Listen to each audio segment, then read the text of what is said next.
Today, 29th of May, year 2024, we continue to talk about Satipatthana path. When breathing in, the abdomen expands and rises. When breathing out, and the air is expelled, the abdomen collapses back down. This is because the stiff, tense, moving air of the rising and falling of the abdomen occurs in connection with the in-breath and out-breath. If a person breathes in one time, the abdomen rises one time. With one out-breath, there is once the falling. Observing time and again, the rising and falling that occurs with every inhalation and exhalation is called anupassana. Anu means again and again or repeated. Passana means looking, observing. Repeated observation is called anupassana.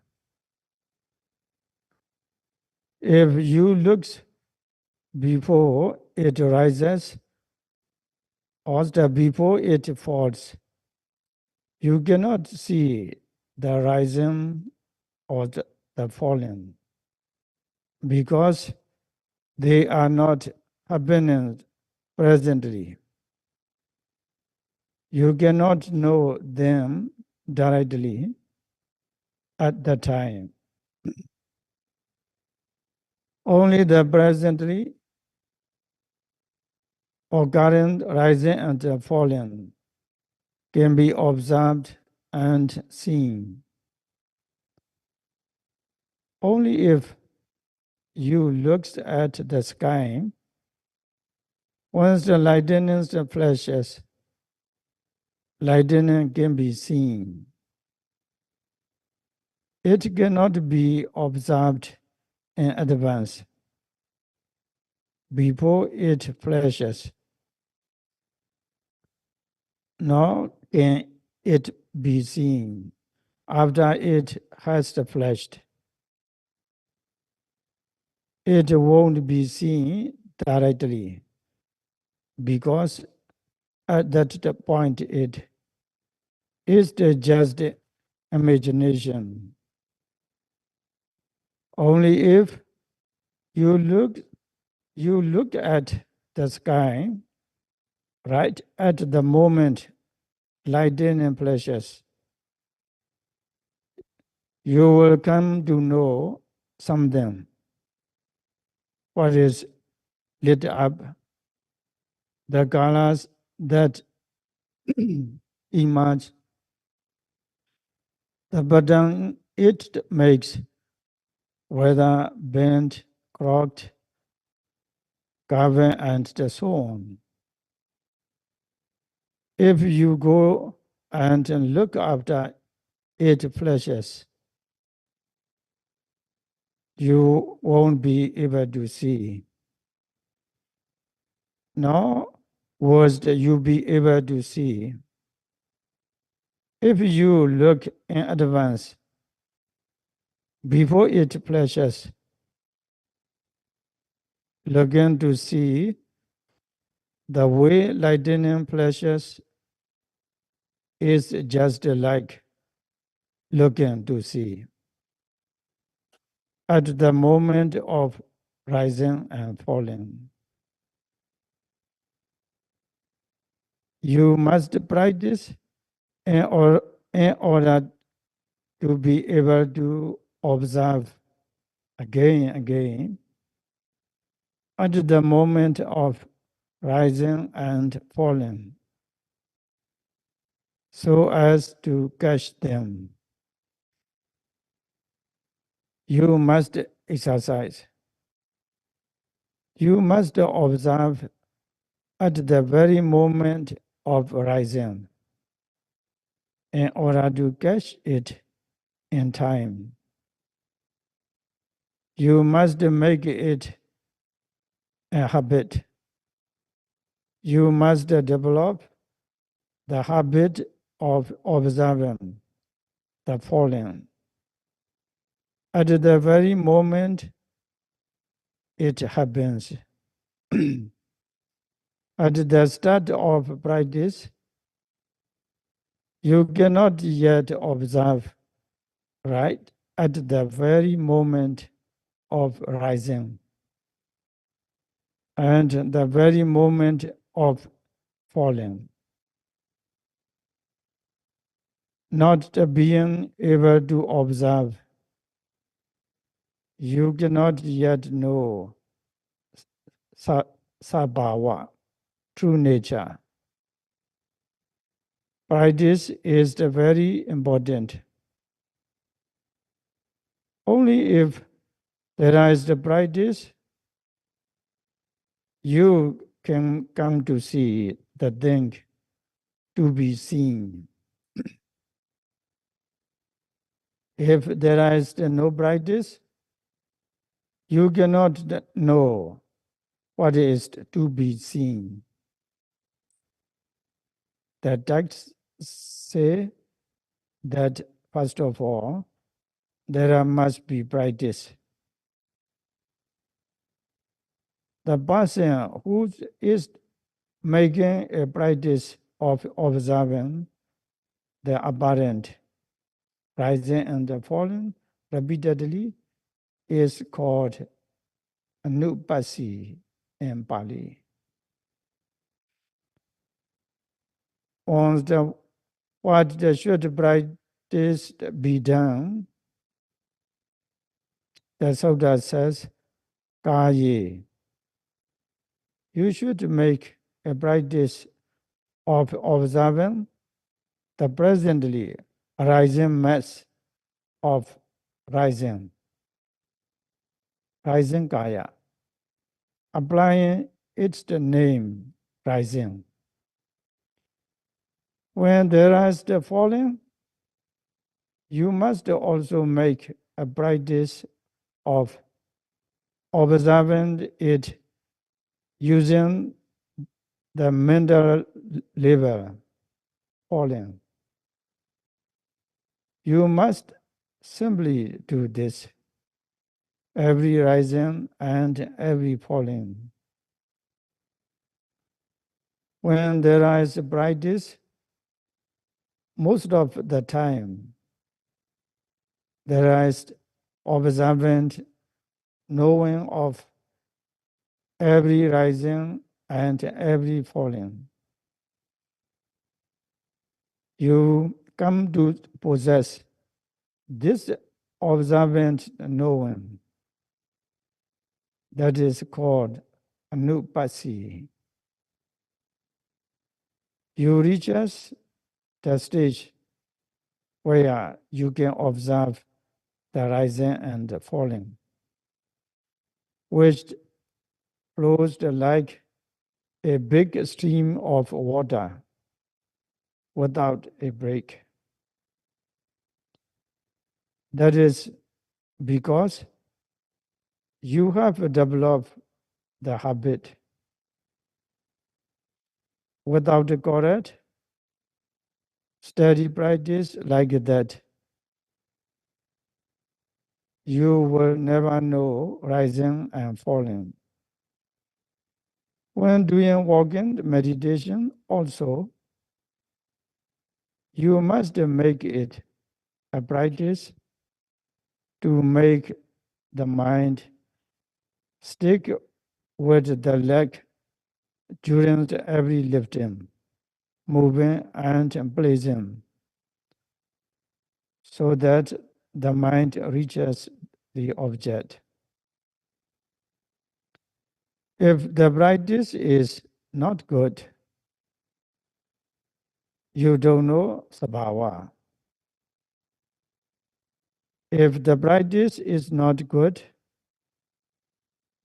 you don't develop a good habit. When the practice is good and become developed fully, the results of good practice are sure to appear. If you keep on observing, focusing the mind definitely, the practice will become good. Due to developing the habit fully, then you are sure to know sabhava, the kinds of true nature that are like flavors. Anubhasi is the sure to come about. Ida bhikkhve bhikkhu kaye kayanubhasi viharati. Ida bhikkhve bhikkhu.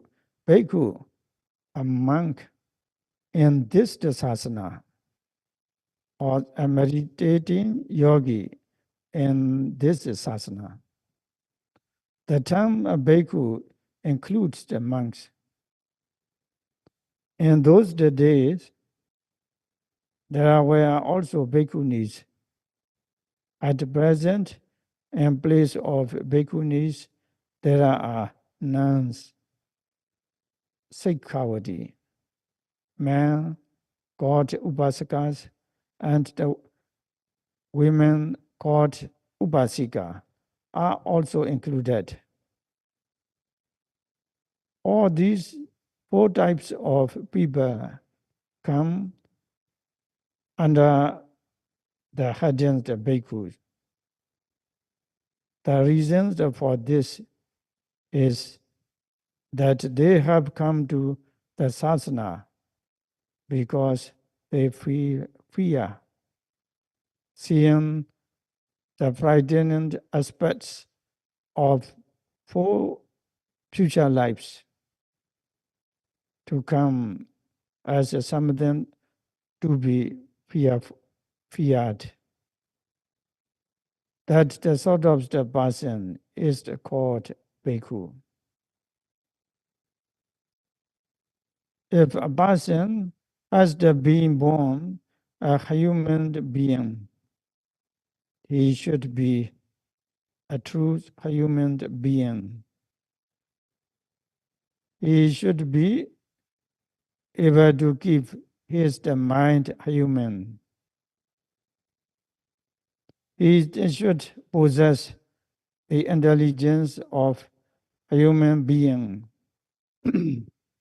and become a superior person. Each and every human being on the planet dislikes killing, stealing, adultery, and other abuse of sexuality, lying, intoxication, and use of alcohol and drugs. This is what it means to be a human being.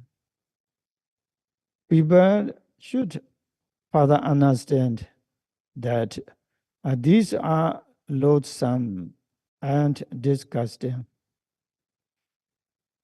People who loathe and shrink from these deeds should avoid them. If people avoid them, their actions and speech become pure and clean. being free of censure and criticism. This become the pure, civilized, and gentle.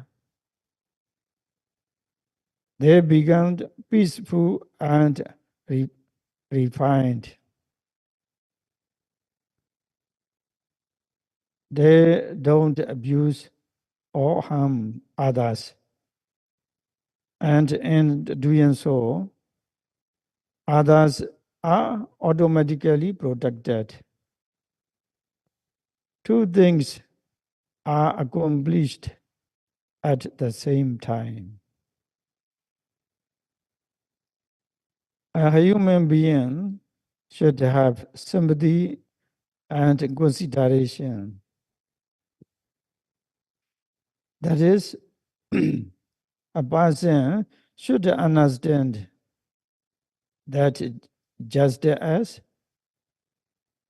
she does not like killing and stealing, neither do others. Just as she doesn't like to be attacked, neither do others. Having this feeling from others when faced with the opportunity to perform these kinds of the deeds, a person should consider others and avoid doing them. No one suffers physically or mentally because of her. There is no harm done. Others are automatically protected,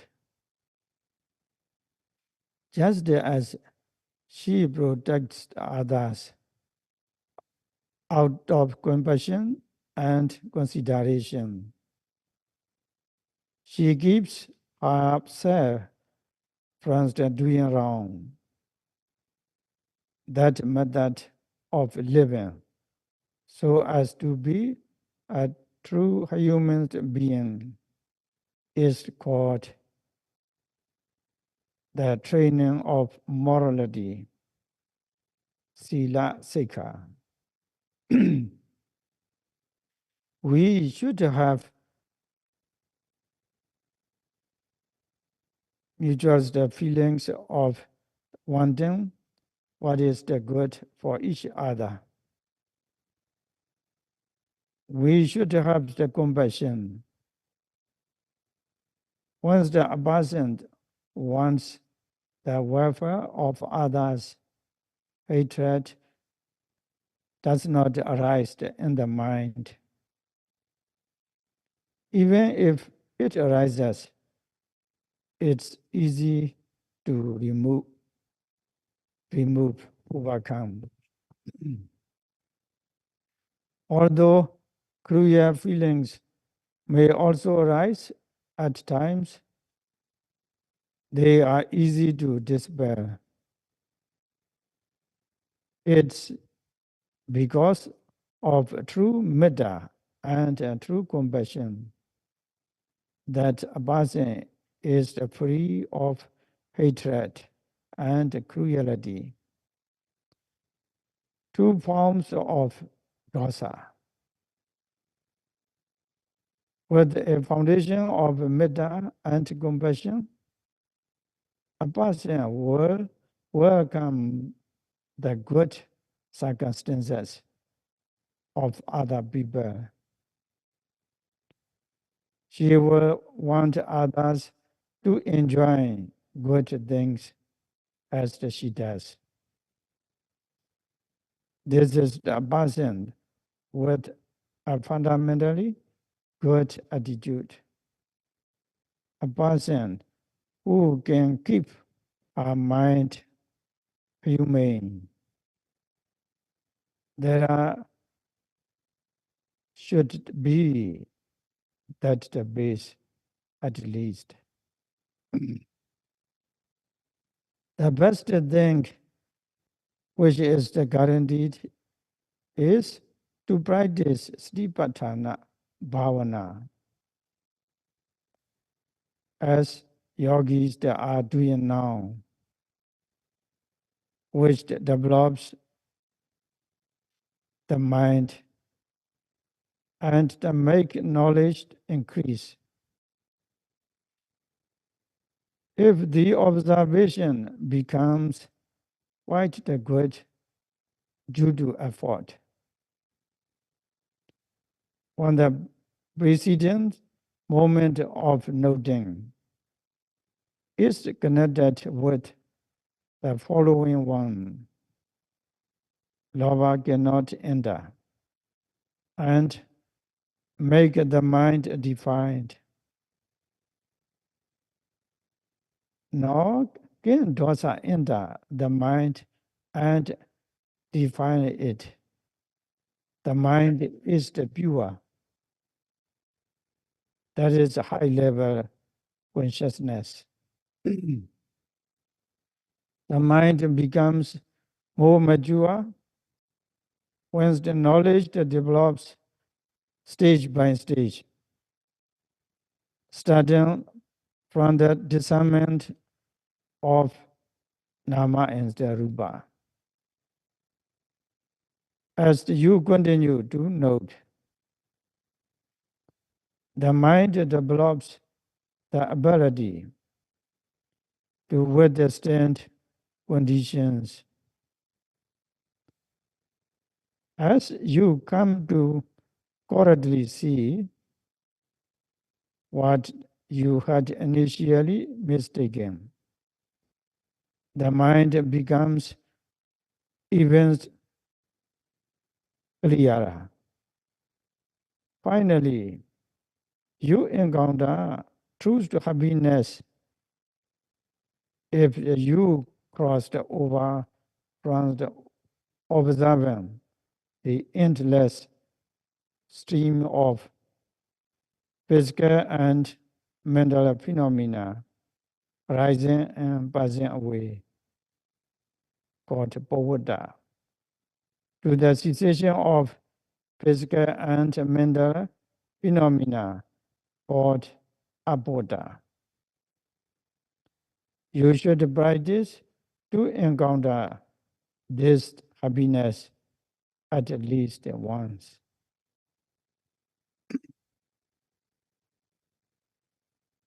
If you practice to this extent, knowledge that develops as well as your ability to evaluate whether or not a task you are about to do, something you are about to say, or plan you are about to make as the beneficial and suitable. A person who possesses this ability practically will never make any big mistakes. His path in life becomes straight. Practice thoroughly and see. You will reach the right path in life. You are sure to reach the path that straightens out your life. If you walk the path that you find, you will reach the safe haven, peaceful and free of danger, because it is the right path. What is the important is finding the right path. It's not possible to search for the right path in books. It cannot be sought by reflection. If you read about it, you must do as instructed in that text. You must also search for a true, a good friend, Kalyana Maida.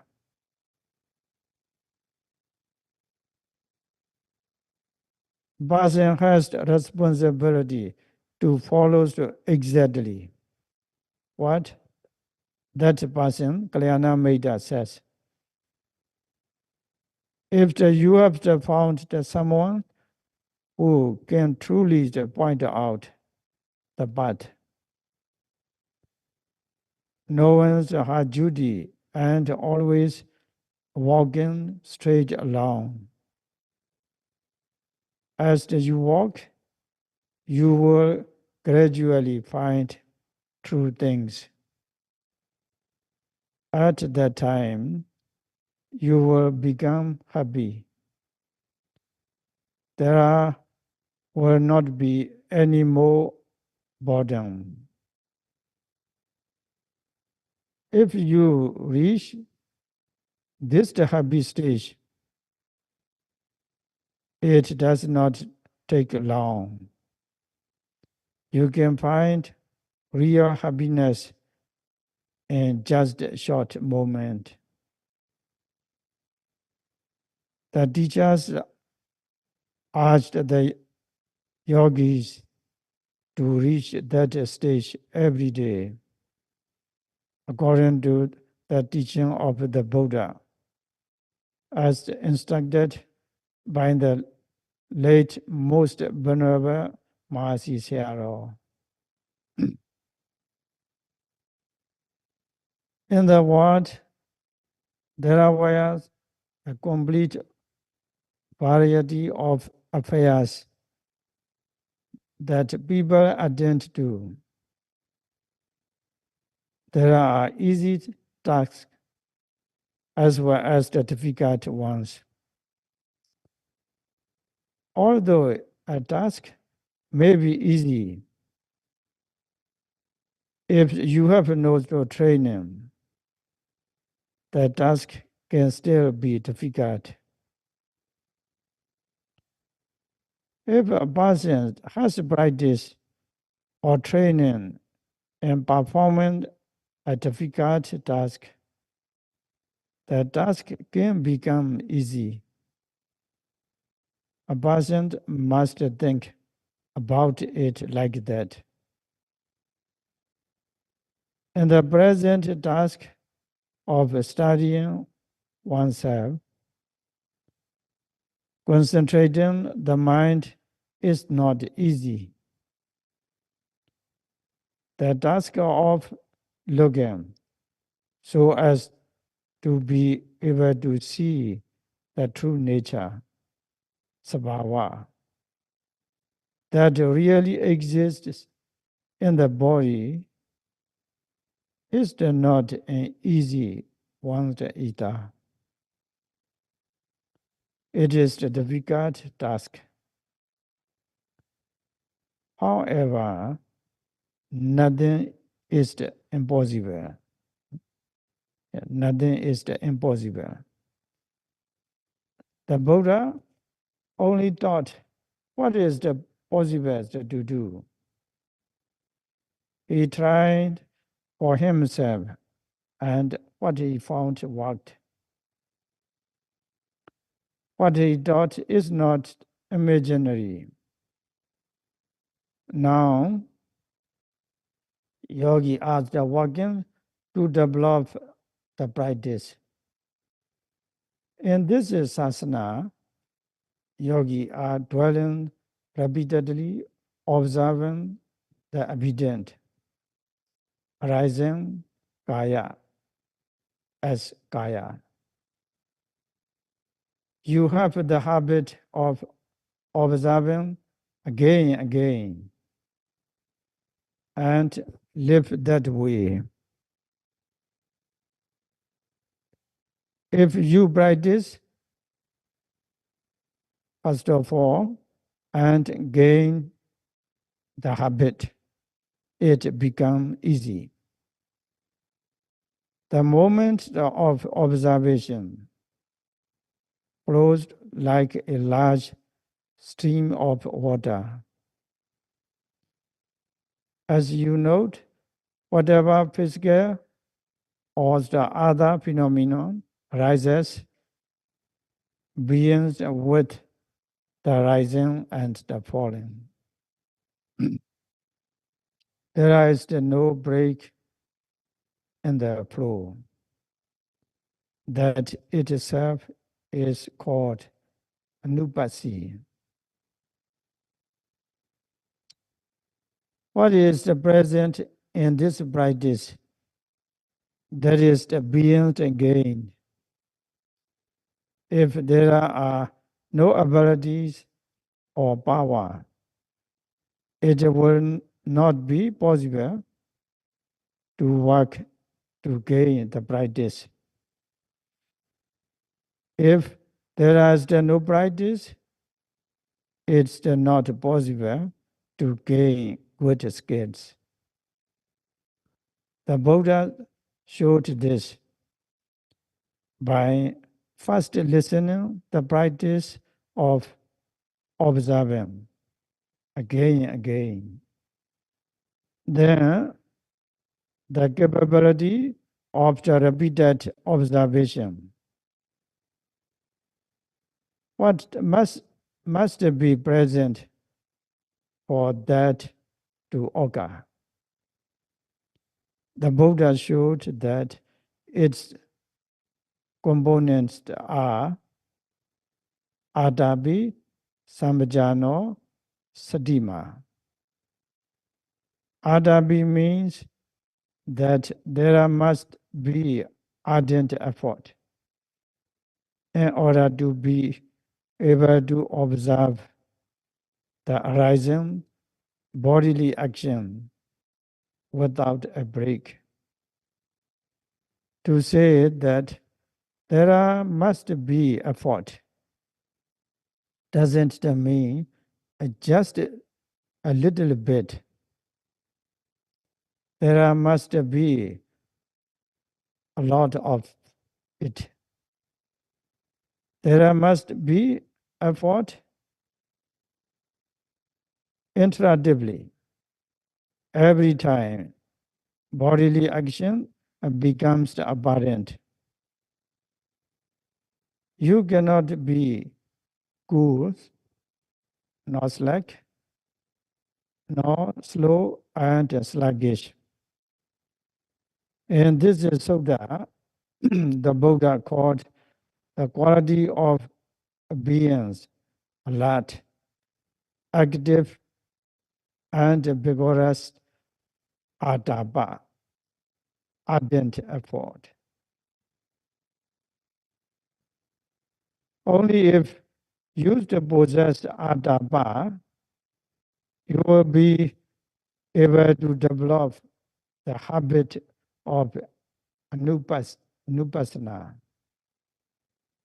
That is to say, when you place the mind firmly on the abdomen, the horizon appears. There should be ardent proportion to make the mind reach the horizon action and stick to it. You cannot tally. The mind cannot be propelled in a slack way.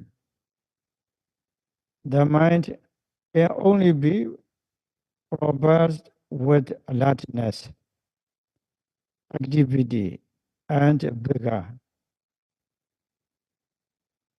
If these are present, then the practice and good habit of anupassana will surely occur. If these the moments of alert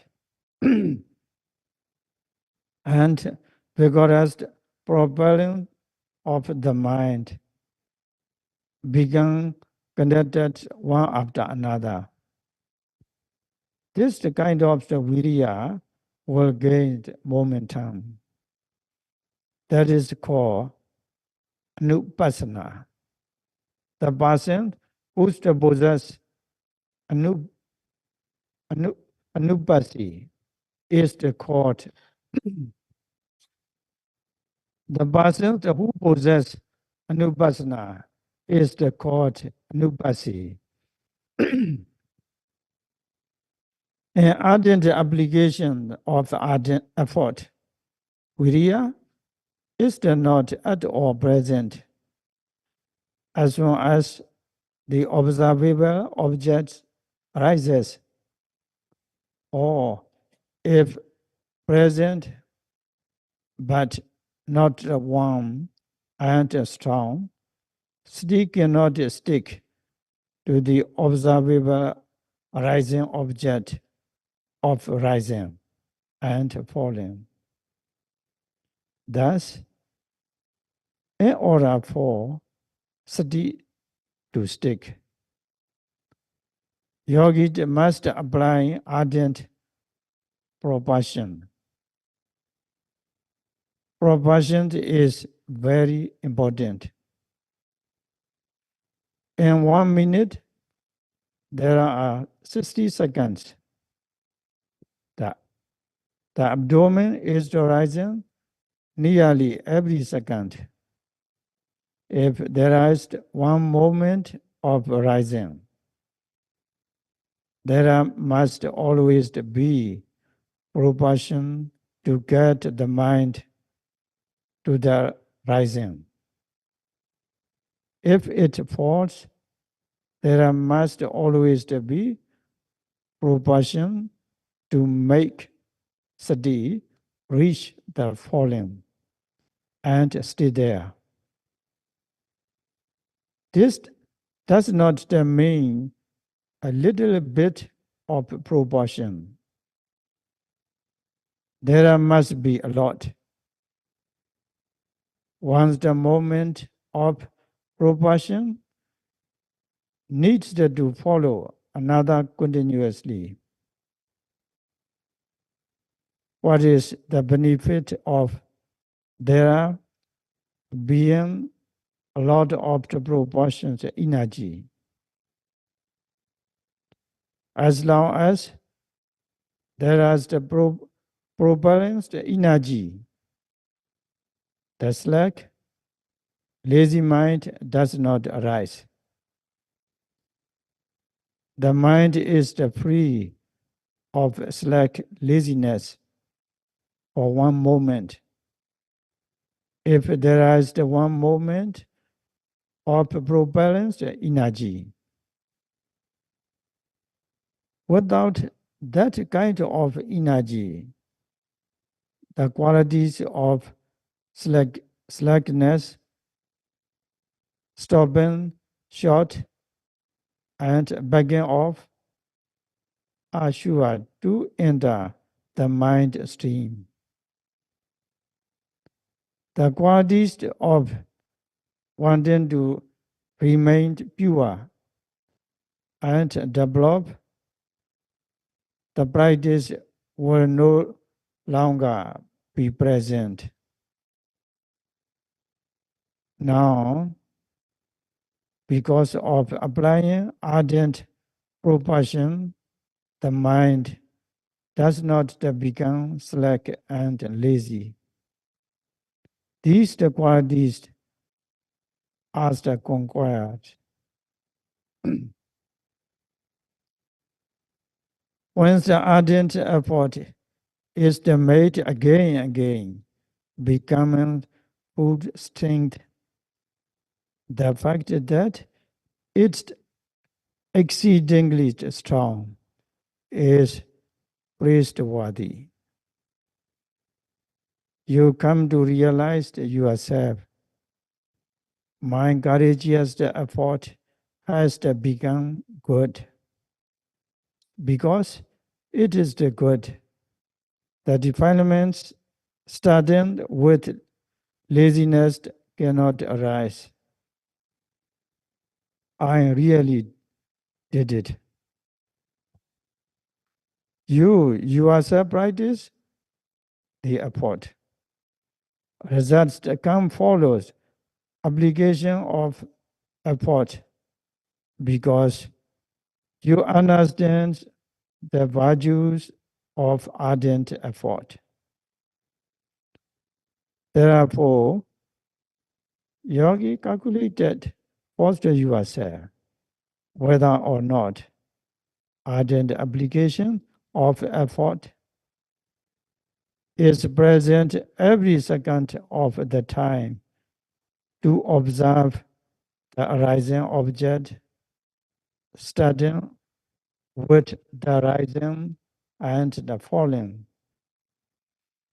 How many times can you apply the energy in 1 minute? If you are able to apply energy, this the virya is the sure to multiply greatly. There are needs to be a lot. When the moments of the virya effort are connected one by one, the mind becomes clear because laziness no longer arises. It becomes clean. Oh, how good it is. It can become worthy of this sort of a practice.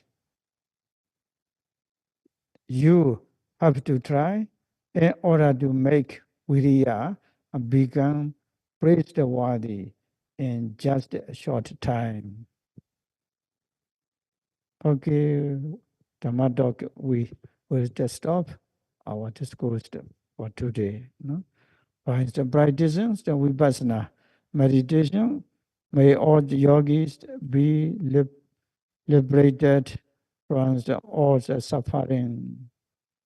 Sadhu, sadhu, sadhu.